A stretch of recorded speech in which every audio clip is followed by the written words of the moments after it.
And like 9 to 5, 9 to 5, 9 to 5 was like in my head, like, that's bad. We don't want that. We don't want that. And which is hilarious because like when you do what we do now, like it's freelance, and freelance is like 24/7. I don't want copyright infringement, but this is right when I want to put Dolly Parton's 9 to 5 song in the episode. I'll try to find a way to put that in this. And I'm like, woke up at 9 for another day of work. I opened my computer, made my bed, whatever, like the same shit every day. And I was like, I don't want to do this. Like, oh, can you sing this like this and like maybe be like more accurate? And I'm like, no. Like, first of all, no one's gonna tell me how to sing. That's an art. Like, you can't really do that. And also, like, you should apply for The Voice. You should apply for American Idol. And I'm like, guys, I've auditioned 8 times. What would you say was like your biggest heartbreak? Unfortunately, or fortunately, the heartbreaks get bigger. Yeah. Like if I'm dating a rapper, Oh God. like, I'm gonna rap, and then his rap sucks, I'm like, this won't really work. You are now listening to Saucy but Sweet with Ali McPherson, a podcast where nothing is off limits, where we talk about everything from romance, sex, pop culture, and everything in between. Sit back, relax, and enjoy an unfiltered time where we keep it sweet and always saucy. Hey, Saucy but Sweet fam. So today we are joining the incredible genre-bending singer-songwriter Ella Galvin. And me and Ella go way back. And so this is like, feel like a reunion of some sorts. And we'll get into that a little bit in the episode. But firstly, like, can you introduce yourself to those who don't know you? What's been going on? Yeah, my name's Ella Galvin. I am a musician and like singer-songwriter, trying to do some modeling and commercial acting, more trying to get into that now. But yeah, I just came back from being away 3 months on a cruise ship singing. And that was crazy. I've done it before, but this one was particularly crazy. I don't know why, but yeah. And I'm back in New York, and I'm happy to be back here. It's a beautiful 77-degree day. I put my AC in this morning. Wow. It's going to be like 90 this week, and that thing is heavy, so I had to put that in. Yeah, it's the 80s. It's in the 80s. Like this weekend has been so nice because we've been having the weirdest spring. Like it's been odd. So it feels good to be warm. And don't laugh at me. I don't have an AC. I lived in here for like 2 years. I know I've never. I will not laugh. Oh my God, I'll cry for you. That's horrible. No, because the way I have a studio, so the way it's set up, like the way because my dad helped me with everything, like the way we set it up, it's the bed is covering where the AC would be. I don't want to switch things around because it won't look, to me it'll look kind of weird to switch it around. And not only that, I have fans. So I have small space. You have a lot of fans. But it's so weird when like I have people come over. Like if I have like in the summer, I gotta like put a fan directly like on my grandmother, like directly, because I'm like I need to make sure she's okay. I don't want her to pass out. Like it's yeah, that is tough. It's definitely, it gets hot. It's crazy. And the only other person I know who didn't have an AC is my homie Corey. Like he also had a studio. He has a studio, and so like he also didn't have a AC. So me and him were like bonding over that last year. We were like, everyone we know has AC. You have AC. I'm like, well, I don't. But if I need an AC and it's really that bad, go to Nana's house, go to my mom's. Also the AC, it's like, I don't know. I don't like the idea of having to pay for it even when it's not on. I'm like, we're not doing that here. Yeah, No. They can keep that. Exactly. Yeah. And so I know we both live. You still on the Upper East Side? I am, yeah. Okay, yeah. So we're both Upper East Side girls. I had been born and raised in the Upper East Side. Then I moved to the Bronx. And so I'm like back. So it's really cool being back. I feel like time went by so fast that it's like I've been here for like 2 years again. And you know. I know. It goes by so quick. I've been in this place for like 5 years, and I'm like, how have I been here this long? It's crazy. Yes, yes. And also, I'm so happy to have you on the show because usually for each episode I have a theme. And I guess I've been kind of like veering away from that a little bit. I'm kind of just free flowing. But I'm Love it. really wanted to have you on because you're someone who I really look up to because you Oh, have this dream thanks. and you're doing it and you're living off of it. Like this is something you do full time. And I love having dynamic people come on and talk about that and talk about like, damn, this is something that I want to do since I was young. Shit happens, there's challenges, but, like, I'm still gonna get there no matter what, and I Yeah, really love that, kinda like the plan A thing, like, there's no plan B, we got plan A. exactly. Exactly. That's it. Yeah. Literally. Damn, and so, my question to you, as someone for me, I was the same way, I felt like I had my plan A, but then life happens and you got plan B, C, you got little, other plans along the way that happen. So, like, what kinda got you into that idea of, like, "This is something I'm gonna do no matter how hard it is," breaking Oh, into New that's York? such a good question. I Mhm. love that question. So, I don't know. I had an interesting It's been kind of an interesting journey, like, music-wise, because, like, I went to college.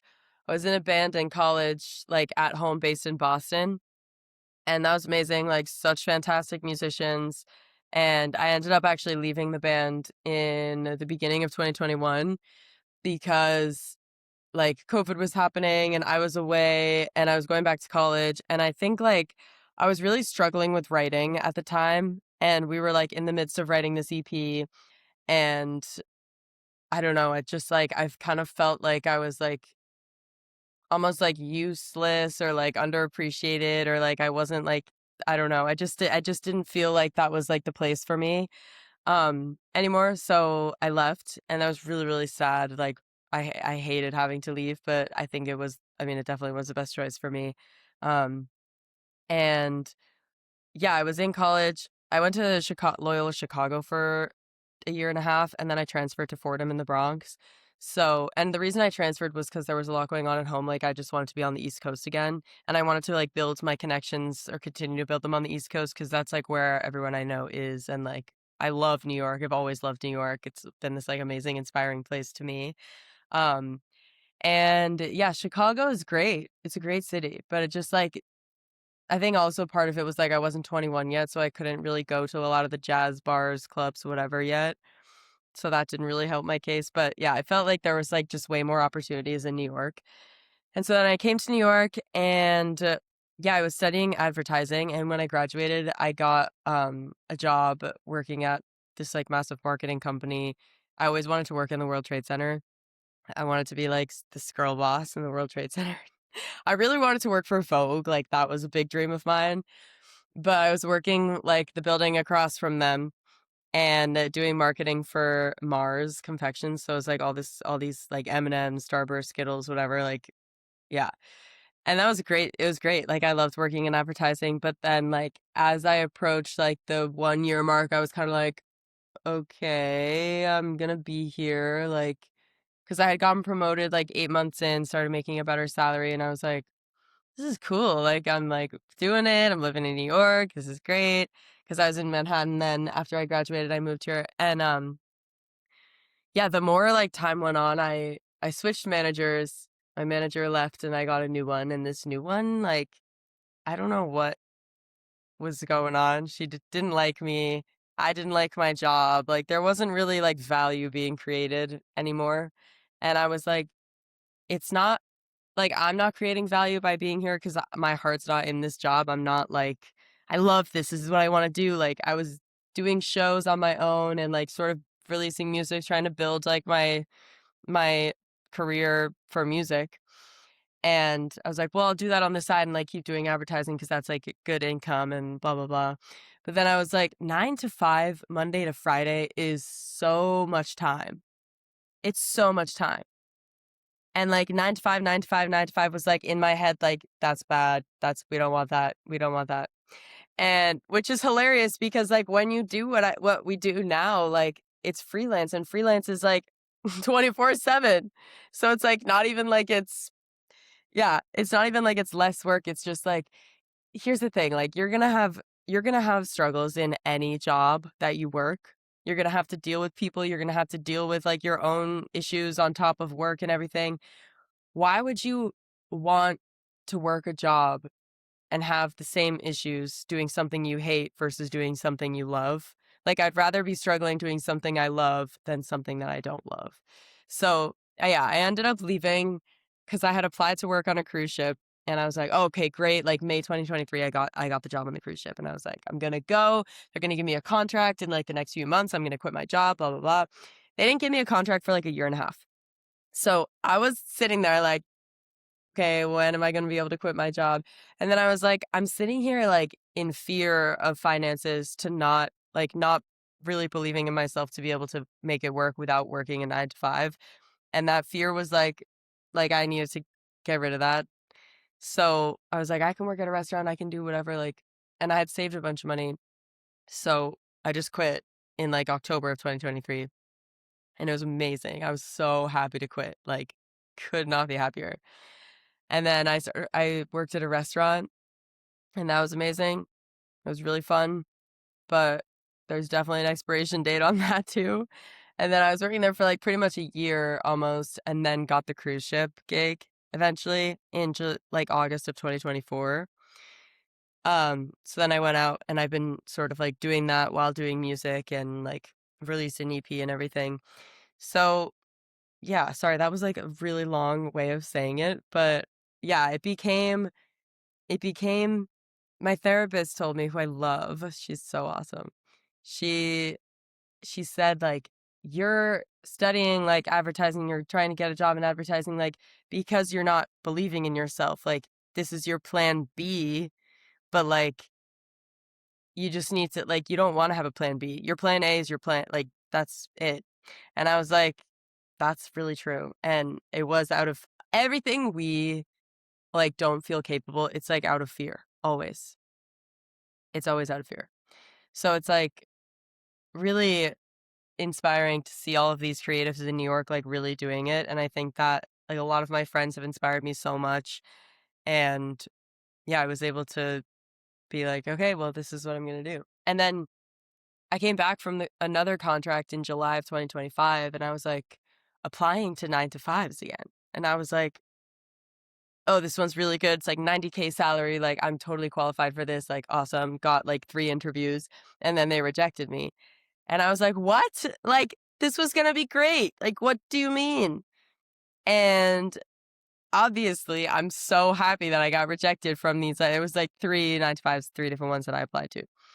All of them rejected me, which is awesome because that's like kind of also clarity on like the universe is watching. Like, it's this is how it's supposed to be.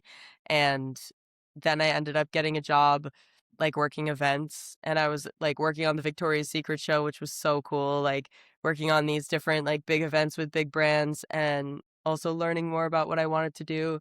And I'm still learning like what I want to do. So like that's kind of like more will be revealed eventually, as I do things.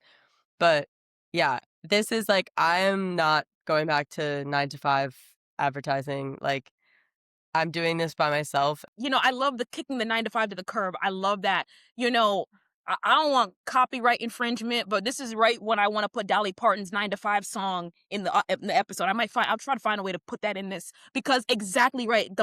So mundane. It's just takes something out of you when It you have other does. things you want to do in life. Yeah. And I wrote a song about this. I wrote a song called Passing the Time, which like was basically about how I felt like I was passing the time waiting for this cruise contract to come so that I could quit my job. And I'm like, woke up at 9 for another day of work, like opened my computer, made my bed, whatever, like the same shit every day. And I was like, I don't want to do this. And I love for me, I consider myself like a multi-hyphenate. And it's like, I like my days to be different. Yes, Different me too. problems, right? Not the same problems, different. Like every day's a challenge. I love that. The freedom, like it feels so good. And being able Yeah. to live in that in New York City, oh man. Yeah. That's amazing. It's definitely tough, but Oh yeah, yeah, it it's is tough. great. There's gas prices. We don't have to drive here, but gas prices, we've been talking about the groceries. It is insane right now. Groceries. I got so bad at the grocery store. I was like, essentials only, $100. Hello? 100 is a minimum for me. It always goes up for me. I know. $100. It's insane. It's insane. Oh my gosh, it's that's what bringing people back to 9 to 5. You know, people left it and then they saw grocery and gas and they said, "Oh, we're gonna go back to the office. We're gonna go back to working for the city because Yeah. this is what it is." And you know, we have a president that doesn't care. You know, the other day he literally said, "I don't think about Americans' finances when we talk about this war that we're in." He's like, "I don't think," and he's saying what I knew he would. I knew that. You know, I knew Yeah. he. Who's surprised?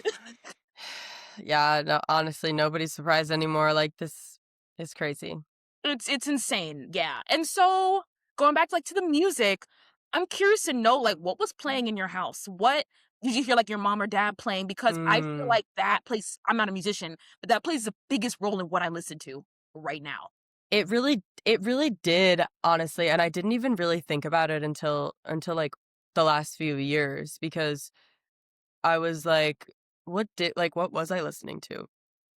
And I think like a massive influence to me that I didn't even really know was like a massive influence to me was Corinne Bailey Rae.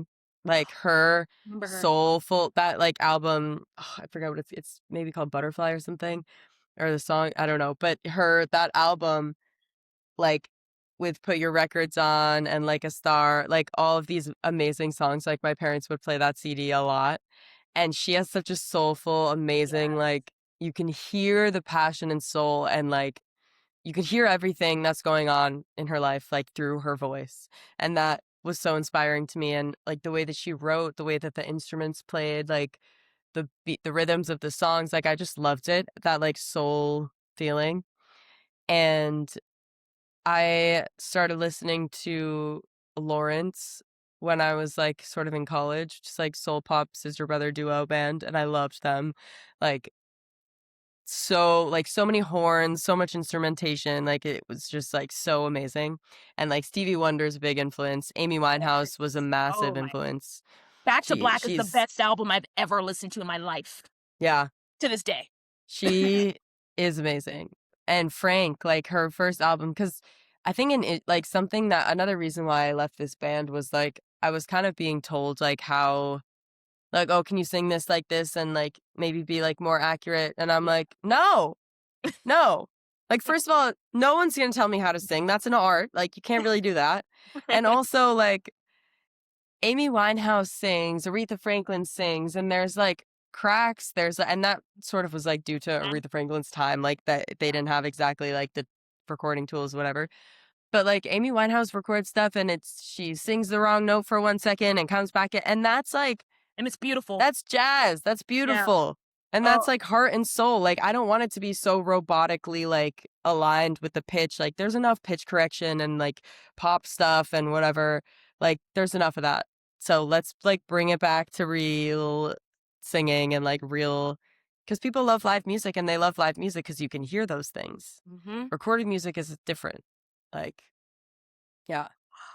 It kills me too that I do feel like we have amazing artists that I don't want to say will ever take Amy Winehouse's place, but it's so sad that we're never going to hear another Amy Winehouse album. Like the fact that Back to Black, that I'll play the whole thing. I used to play that when I was in the shower, the whole thing. Just Yep. Top to bottom. No skips. there's no skips in that. There's no No. skips. There's no skips. It's And perfect. when you talk about Corinne Bailey Ray, I think about that time. I feel like I know what you're talking about. I was I feel like I was 10 or 8. I was really young. And it was like the Natasha Bedingfield, Corinne Mm-hmm. Bailey Ray era where I was just hearing it everywhere you go. And the soulfulness, Natasha Bedingfield, she's not making that much right now, I don't think, but she, that was an era. That was a time. And also like Miley Cyrus / Hannah Montana, obviously massive. I started singing in talent shows in like 3rd grade, and I sang The Climb like that was like the first thing I ever sang really ever. Oh, Um, I love that. and I I just like would always sing to these Miley Cyrus, Hannah Montana. Like I just loved it. Like I just was like, this is what I love to do. Yeah, I used to sing that in the shower too. I have it's funny how I had in my head, I had a playlist of what I would sing in the shower, things that I could sing. I'm not a singer by any means, no. But I would sing The Climb. And then I would sing some Paramore. I had I don't sing in the shower anymore. I don't know why. I just stopped taking the shower. But Bring it back. The Climb was my song. Oh my gosh. And another thing too, I feel like every day when you go on social media, as toxic as it can be and as helpful as it can be, it's both, bad and good.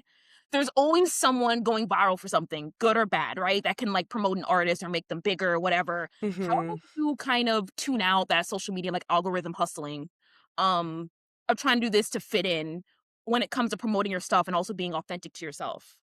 Oh, also such a good question. Like, and I'm always like struggling with that. Like, Yeah. honestly, I feel like it's so hard because like content obviously is so big. Like, no matter what you do, like, I know an esthetician and she's like, yeah, I have to become a content creator now. And I'm like, Yeah.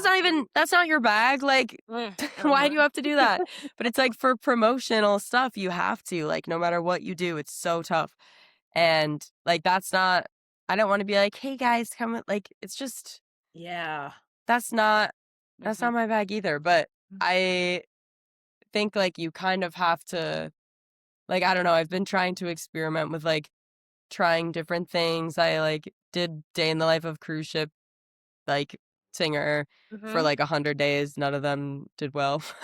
Like, it's just a game of the algorithm, and it's so hard, and, like, I don't know, it's like, I feel like it depends on your career and who you are and what you're doing, like, I don't know, it's such a tough that's such a Yeah. tough one, the content thing, because like, if you however you speak, however you market yourself, however you, like, show up on the internet, like, that's how people are gonna see you. Mhm. So, like, if you wanna be this, like, glamorous, like, mysterious person, like, you can't be on the internet like, "Hey, guys, blah, blah, blah," like, it just depends on your brand, and I think, like, my issue is that I don't really know what I want my brand to be, Mhm. so I've kinda just been like, "I don't know, we'll see what happens." Like, Yeah, you're figuring it out. Yeah. And yeah, and it's funny, like there's this like when I think of like algorithm hustling, I don't even know if it's algorithm hustling, but this guy, I think Adam the Killer, I'm sure you see him on Instagram. He's always doing weird, it's the weirdest shit. He'll be like, send this to someone who's a woman. You're a woman.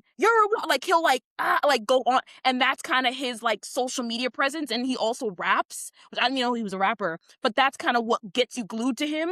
Like he'll say something just random and get people yeah. to laugh, and then that's how you kind of. And I'm like, that's so annoying, but it's actually like probably helping him a lot. Finish to somebody that sings! Ooh, you sing, don't you? Sing, sing, sing, I can be what you want me to be, yeah, yeah. I can be what you want me to be. There's definitely a lot of, like, attention grabbing, like Yeah, yeah. Social media for me, it's like because I have my podcast and I'm a journalist and everything like that. I'm like, I gotta be on there, but it's like I'm trying to look at it as more like just a work thing because yeah. what it does to your mental health in terms of comparing, even people in your industry. Oh my god, comparing when you have a passion for something and you compare yourself to people who also have that passion and are like successful, that's when it like can fuck you up. But we are successful. Like, no matter what level you are, if you're doing it, you're going after it, you're trying. If you're trying, you're successful. Like, there's so many people out here that are just like in jobs that they don't like. And they're like, well, like, I wish I could do that. Like, I want to do that. But they're just like sitting there because they're comfortable. And like, when you decide this is what I'm going to do and I'm going to be successful, that there's not like nobody can take that away from you. And you have to believe in yourself like more than anyone else does for that to happen, because like everyone's gonna say some shit. Everyone. People have complained about my voice all the time. They've complained about like sounding too like specific or unique or whatever. I'm like, well, that's a compliment, thank you.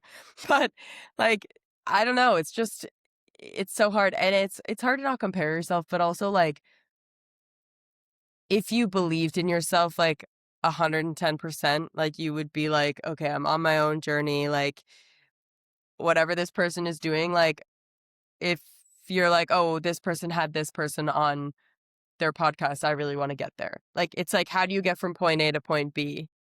And then you figure it out. Like, you wouldn't just like sit there and be like, oh, I wish I could. Like, no, you're like, okay, well, this is what I want to do. Let's do it. Like, or this like model did a brand deal with this company. Like, how do I get there? How do I like submit myself for these castings or whatever? Like, you have to just break it down and then you'll do it. Because if they can do it, you can do it. Like, they were probably sitting there comparing themselves to everyone too. Like, we don't have time for that. We don't have time to compare ourselves. We're on our own journey. Ain't nobody got time for that. Ain't For nobody got real. time for that. And my mom was telling me that too, of like, whenever I feel like comparing myself, whatever, she was saying, and she says the same thing you just said, you're on your own journey. And my mom said, if someone ever asks you, hey, why are you not that way? She's like, I'm on my own journey. Like, no one could say anything to that. Like, who's going to say anything to that? Yeah. Nobody. Yeah. I remember someone said to me, because this band, like, that I left, and I think another reason why I left is because I was comparing myself to the other, like, female singer a lot. And I was Yeah. like, oh, she's writing all these songs. Like, her voice is so amazing. She can sing really high. She can sing Yeah. higher than me. Like, Yeah. blah, blah, blah. And, like, that is not the end all be all, first of all. And second of all, yeah, comparing yourself just doesn't do any good for anything. And another thing, I know the first time I had seen you was, I feel like either you were rehearsing or just like in the meeting, the Buddhist meetings at the center downtown. You were singing. I was like, girl, okay. Like, the soul was there. I was like, excuse me. And because I had to get up super early. Remember when I used to do Byakudan, the Buddhism. So early. And it's like, I need something to wake me up. I need something to wake me up. I'm dead. And like, I would just hear you, and everybody would just perk up. And That's amazing. yeah. And so, yeah. how much of like Buddhism faith plays into what you're doing and how you keep going? Yeah. So much, because I'm talking about this band more than I thought I would, but I left the band in early 2021, and I was like, all right, like, I valued their opinions so much that I was like, well, if they don't think that I can do it, they don't think I'm good, then like I should probably just stop, like, with the music thing. Like, I'm probably not good enough, whatever. So I was like, okay, I'll just focus on advertising, being a girl boss. And was singing at this jazz bar, and I was like pretty drunk, honestly. And I was like, I'm not gonna sing. Like, this is their show. Like, I'm not gonna ask them to sing, whatever. And I'm also drunk. And then one of my friends like showed a video of me like playing this song, this cover of this like small artist, and showed it to the person. And he was the drummer of the artist that like wrote that song, which is crazy. And they were like, okay, she can sing a song. What do you want to sing? And I was like, oh my God, okay, fine. I'll sing At Last by Etta James. I sang that song, and they were like, wow, that was really like awesome. Like, are you doing gigs in the city? Like, are you playing in the venues here? Like, what's the deal? Are you releasing music? And I was like, no, no, no, no. I actually was about to quit. Yeah. And then the vibraphone player it like told me he was Buddhist, and I was like, haha. And he was like, no, like I've been like Ooh, the first chanting. reaction. Yeah, I was like, LOL, that's funny. Says like white dude from Utah. I'm like, yeah, right. And he was like, no, it's awesome. Like, you should try chanting Nam Myoho Renge Kyo. Like, it's really great. I was like, Yeah. okay. He like told me to join a meeting. I joined a meeting, and everyone there was like so creative. I was hearing all these experiences about like people, their parents wanting them to be like doctors, and they wanted to go to dance school, and them like ultimately breaking through and going to dance school and like doing all these massive productions and like touring with big artists and Wow. just doing like amazing things. And it was so inspiring to me. And I was like feeling really low that morning. So like that was exactly what I needed. And I was like, okay, maybe this is a cool thing. Like, I'll keep going to meetings, whatever. And then I tried chanting. And as soon as I started chanting, I felt this like sense of like hope and calm and like center, like coming back to myself and like really being reflective and like facing my life. And the more I did that, the more I was like I eventually stopped comparing myself to all of these people that were doing like similar things, other things. Like, I'm unique, they're unique, we can both win together. Like, it's not like I don't have to win at the cost of someone else or vice versa, or like being jealous of people in the industry. It's like, well, we all have our own specific unique qualities that like set us apart from each other. And it's not like this one blonde person can succeed, but the other blonde person can't. It's like, you both can. We can all win. And it's really just about like having the determination and just like honestly supporting everyone around you. Like, jealousy is such a tough thing to like it's I don't know. I've experienced a lot of like jealous people in my life, I feel like. Yeah. And it's just like and I used to be that way too when I was like in this band. I was like really jealous of this other girl who I thought could do all these things that I couldn't Mhm. do. And that like singing, being able to sing higher meant that you were a better singer. But that's Mhm. so not true. Like, look at Amy Winehouse. She's like so low alto, like, and Yes. she's fantastic. Like, Yeah. One of the most beautiful yeah, voices of all time. yeah, Mhm. it's amazing. But yeah, just I think like chanting Namyoho Renge Kyo really has helped me stop comparing myself to people. Like I'm really like, okay. And I used to be like, oh, once you pass the age of like 28, like you're not going to be able to be successful in the industry. Tina Turner, I just watched her movie last night actually, but I knew this because I love her, but she also chants Namyoho Renge Kyo and Yeah. she became this like massive star at like 45. Yep. Like that was when her career took off. Mhm. So anything is possible. And not to say like I'm gonna have to wait till I'm 45, like I don't know, but anything is possible. And when you have that determination so strong and you believe in yourself so deeply, I think that anything is possible. Yes. Shout out to Tina Turner too. I read her book. I did too. I Oh, literally have it like next to my bed.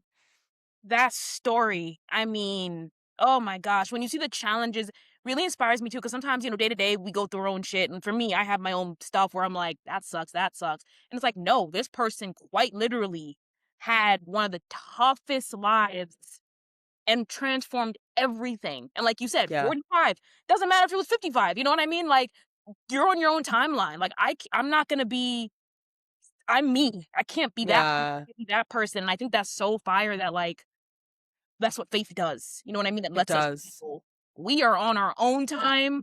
Fuck all that other stuff. And Yes. like everyone rejecting you, everyone not believing in you, like there's so many stories of like massively successful musicians, actors, whatever, that have been rejected like so many times. People Yes. that have like everyone always says like all of this is more like the boomer generation, but they're all like, you should apply for The Voice, you should apply for American Idol. And I'm like, guys, I've auditioned 8 times. Like, I don't have a sad story for them, so like, I don't know. But like you're going to get rejected, you're going to get Yes. redirected, your path is going to change in ways that you didn't know, but also like your path's going to change in ways you didn't know, and like things are going to happen that you didn't even think were possible or didn't even think that you wanted to do, that just like will happen when you really truly believe in yourself and like the power of the universe and honestly the power of Namyoho Renge Kyo, because that is crazy. Yes. Speak on it. Yes. Yes. Yes. And so with your songs like Spare Me and Next Life, you get into Heartbreak. And let me tell you, it actually listening to it, it took me back to like the time where I realized I was obsessed with Olivia Rodrigo. Like, and I was like, why the hell, where was she when I was in middle school and high school? Where I was she? know. I Like, know.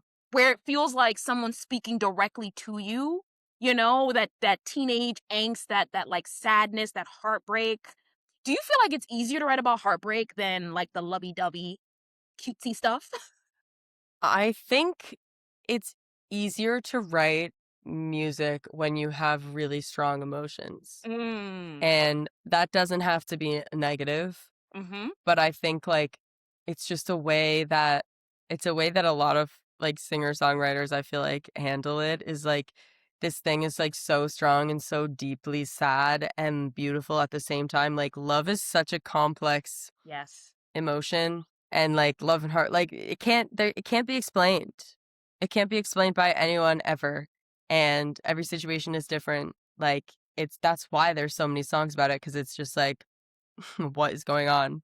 Like I had this contract that I just finished on the cruise, like I had so many different emotions on there, like that made me like angry, that made me really happy, that made me like so excited and all these things, like, and I've just been trying to like write them all Yeah. into music, and so I'm Mhm. kind of like trying to work on something there. But yeah, I think I don't know. I don't want to say that it's easier to write about heartbreak because I kind of hate that. But like, if Amy Winehouse didn't go through the horrible hurt, the man that she loved went back to his ex, if she didn't go through that, that album wouldn't have been written. And I feel selfish for saying that, but like, I'm happy that that album was written. That was the best album. But she's probably happy too. Like, I'm happy too that I went through such a bad heartbreak and like wrote the music that I've written. Like, Yeah. it always like, and that's why it's like maybe like it's like just nicer to write about that, because then it's like you have this beautiful piece of art that you've created from like such a like sad, like hopeless moment, and then you've turned it into something that's now like positive and it's like yours and no one can take it away from you. And then people are like, oh, is this like someone that the person I wrote Spare Me about asked me, is this about me? And I was like, no, it's about me. Like, none of these songs are about you. I'm writing them, like, they're about me. Like, I hate it when people say that.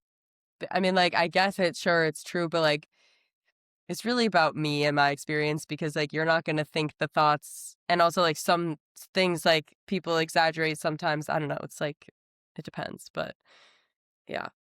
And the Next Life, it reminded me, it took me back to, oh my God, I think it was like 9 years ago I went through my first heartbreak. And it was to the point where I live in New York, born and raised in New York. And I walk around my own damn city and I said, wait, can I go somewhere else? Like every part of the city, because I've been so many places with him, reminded me of him. I could even going like the Staten Island ferry, I was like, oh, I know. there, I can't go down to Fulton Street. Like, like when you say like you don't want to be in New York anymore, I'm like, I didn't either, but I had nowhere to go. Yeah. And like people also, some of my friends like heard that and they were like, hello. I was like, I'm not going anywhere. Like, I just was like, it was winter and I was so upset. And I was like, I just don't like it here. Like, at this moment, like, it's cold. There's nowhere to go. Like, it's just sad and depressing and everyone's inside because it's so cold.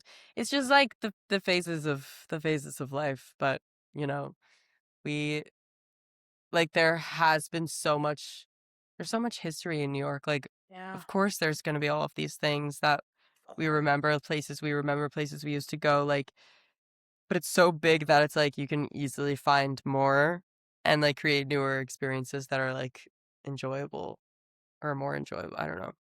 Yeah. And when you get to a place after heartbreak where you can actually go to these places with other people, like friends or whatever, it doesn't even have to be new partners, and you can, like, it's like that's your new memory in that place. Like, it feels so amazing.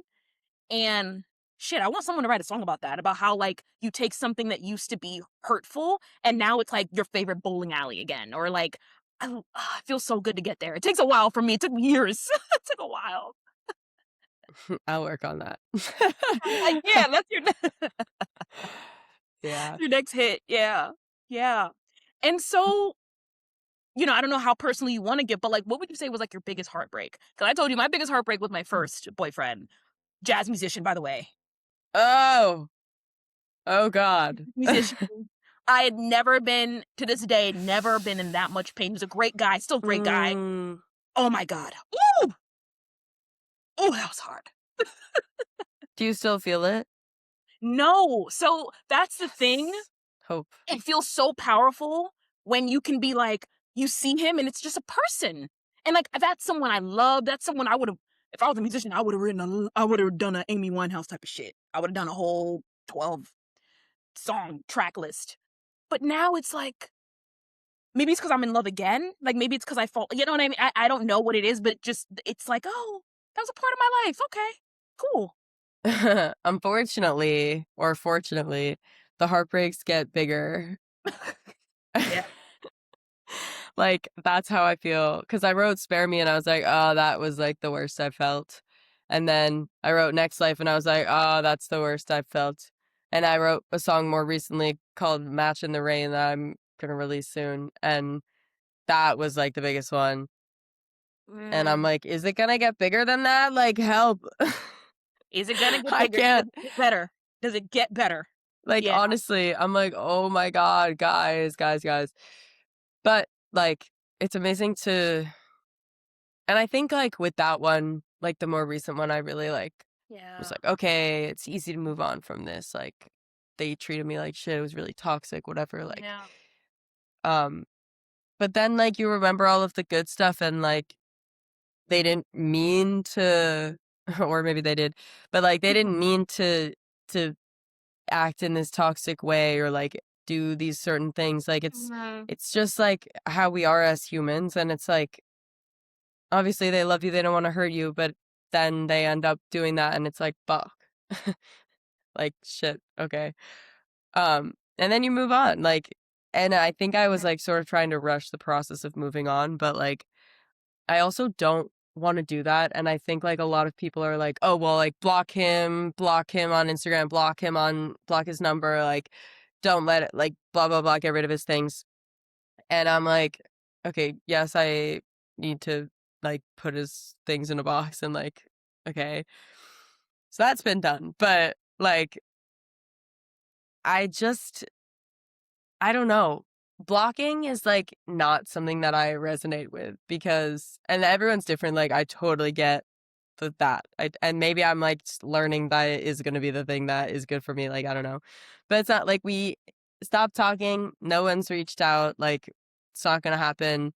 And that's okay. And I'm not like, you don't get to see my life, like block, block, block. Like that's okay. Like it's not like, I don't know. No, It's, see my life. See how good I'm doing. Ooh, yeah, I got no problem. exactly. Ooh, I got no Exactly. problem when an ex follow. My ex, actually, my second boyfriend, follows me. Yeah.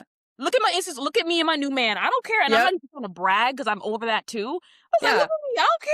We Sure. good. Check it out. Check out all my success. We good Go over listen here. for songs that are written about you that are gonna not be good. I don't think you want to listen to those, honestly. But okay. Oh, my first episode of the podcast, I shit talked. Ooh, I shit talked him bad. My second boyfriend, and I remember when we dated the second time, because I didn't learn the first time. I had to do it again. Apparently, Yeah, I I don't totally use get it.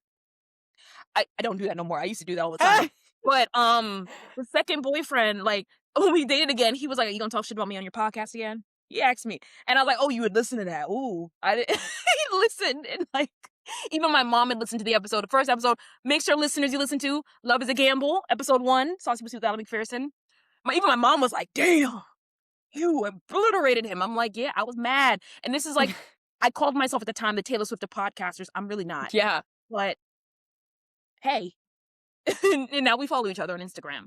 But I love what you're saying though, of like it doesn't always have to be this bitter thing. It doesn't have to. Yeah. Yeah. And it's kind of like I'm sad that, of course I'm sad that it ended, but I'm like more sad that it was so good for a moment, and I'm like kind of mourning. I'm Yeah. still grieving the moment that was good. And Yeah, grieving. it's like so deeply upsetting, Mm-hmm. because it's like it was created out of this like false reality, I feel like. Yeah. And it's just, yeah, like it is what it is. That's bound to happen in certain situations. And so this segment of the show is, I like to do the "Am I the Asshole" segment, really tailored to the guest and what they would be interested in. Because some people never really go on Reddit, some people do. But this one I think they'll definitely have an opinion on.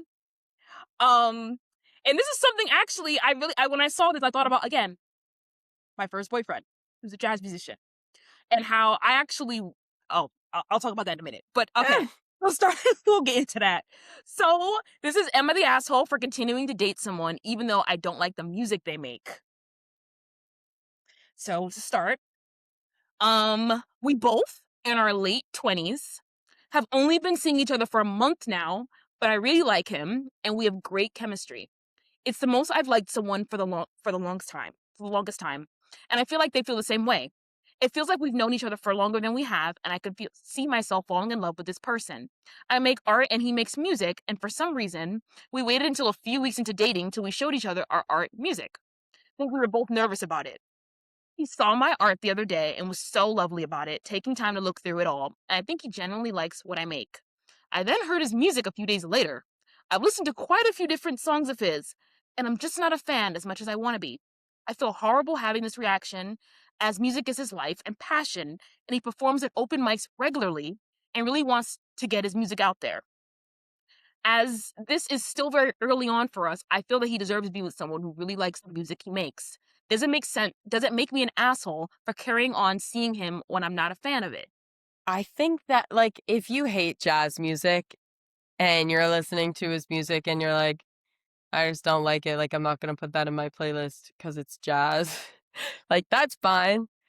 But if it's, like, genuinely bad music, like, personally, I would probably get the ick very quickly, and then I would have to break up.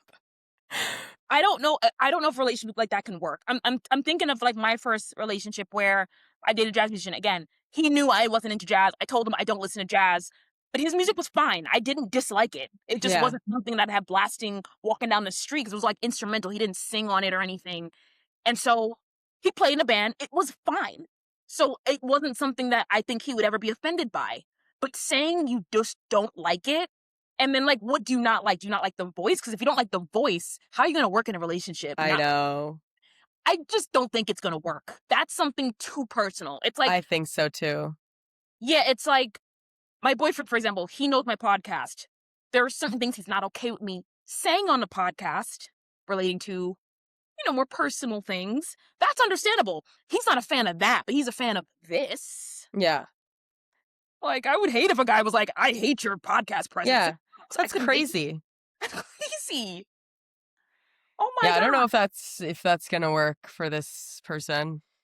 No. I mean, like, think about if you dated someone who was like, hey, Ella, I don't really like your music. Huh? How are we gonna... That's so personal to you. You know what I mean? Like, oh, I don't know. Yeah, I couldn't do it. It couldn't work. Like, if I'm dating a oh God, a Oh rapper, God. like, I'm gonna rap, and then his rap sucks, I'm like, this won't really work. Because I don't really like it. I might support you, like, performatively, but it's like, you a rapper? You know what I'm saying? Like, what, you think you're Lil Wayne or something like that? Lil Wayne's actually pretty good. You know what I'm saying? He a little crazy, but he's good. So, nah. Sorry, dude. Yeah. I'm not gonna say you're the asshole. I'm not gonna say that because that's his opinion. But definitely you're an asshole if you stay in this relationship. Like, don't. Yeah. It's not for you. Probably gotta go. Gotta go. Hit the road. This has been such a great conversation. I feel like you have such a great, like, podcast vibe. Like, it's so, like, Oh, calming, thanks. but at the same time really entertaining. Like, it's Thank just, you. I guess it's the musician in you. Like, you just have that presence. Yeah. Thanks. But yes, this has been awesome. And so before we go, what could we look forward to? I know you talked a little bit about it, but like anything like that you want to mention to the listeners before we go? Check out my music that's out right now and see if you like it. Yes. I just hit 1,000 followers on Spotify recently, so that was exciting. Ooh, Um, yes. But yeah, new music is coming soon. I'm due for some new releases and kind of a rebrand situation maybe. So stay tuned. Yeah. And we'll definitely include your music in the show notes. So Oh, amazing. listeners, Thank you'll be you. able to click on the link, see it for yourself. Fabulous. Hey. Easy access. Fabulous. Yes. So yeah, thank you for coming on. Thank you so much for having me. It was so fun. I love this. course. I could do it all day. Yes, yes. And so to my listeners, thank you for tuning in to Saucy but Sweet with Ali McPherson. You can catch us on Apple Podcasts, Spotify, and of course the Alive Podcast Network, where me and other amazing Black creatives are doing their thing. See you next time.